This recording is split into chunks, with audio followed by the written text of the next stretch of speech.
তাহলে আল্লাহ প্রথমে বলেছেন হাফিজু আলাস সালাওয়াত, তোমরা তোমাদের নামাজকে হেফাজত করো। এটা কাদের গুণ জানেন? নামাজের হেফাজত কারা করে থাকে?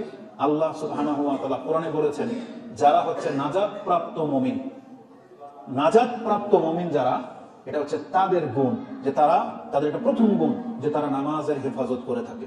কোরআনে আল্লাহ সুবহানাহু ওয়া তাআলা সূরা মুমিনুন 23 নম্বর সূরাতে আল্লাহ সুবহানাহু ওয়া তাআলা বলেন কাদ আফলাহাল মুমিনুন, মুমিনরা সফলকাম হয়ে গেছে। তাদের প্রথম গুণ কি? আল্লাযীনা হুম ফি সালাতিহিম খাশিউন, তারা তাদের নামাজে বিনয়ী। এই যে নামাজের হেফাজতের মধ্যে এটা একটা গুণ, যে নামাজ পড়তে হবে বিনয়ের সাথে, খুশুখুজুর সাথে। এটা হচ্ছে মুমিনদের অনেক বড় একটা গুণ।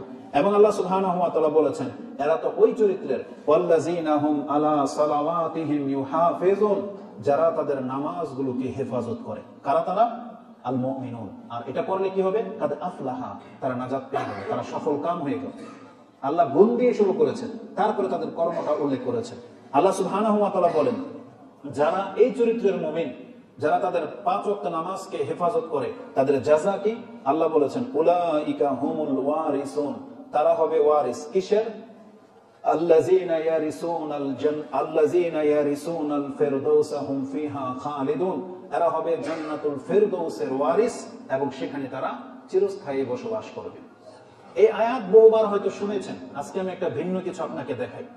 আল্লাহ সুবহানাহু ওয়া তাআলা বলেছেন যারা নামাজের হেফাজতকারী হয় তাদের জাযা স্বরূপ আল্লাহ বলে নাই যে আমি তাদেরকে জান্নাত দেব, বরং আল্লাহ বলেছেন তারা হলো জান্নাতুল ফিরদাউসের ওয়ারিস হবে। মানে ওয়ারিস সূত্রে তাদেরকে আমি জান্নাতুল ফিরদাউস গিফট হিসেবে দেব। তার মানে নামাজ পড়া এটা আপনাকে জান্নাতে নিয়ে যাবে, কিন্তু নামাজকে যারা হেফাজত করে আল্লাহ তাদেরকে সমুচ্চ জান্নাতের সুসংবাদ দিচ্ছেন। তার মানে আমি আর আপনি অত ইবাদতকারী হই নাই যে আমরা জান্নাতুল ফিরদাউসের মালিক হইতে পারি। ওইটা কাদের? নবীগণ, আম্বিয়াগণ, সিদ্দিক, শুহাদাগণ নিয়ে নেবেন। কিন্তু সাধারণভাবে নামাজি হয় জান্নাতের গ্যারান্টি পাবেন যে হ্যাঁ যারা নামাজ আদায় করে তারা জান্নাতি, এতে কোনো সন্দেহ নাই। কিন্তু আল্লাহ কি বলেছেন জানেন?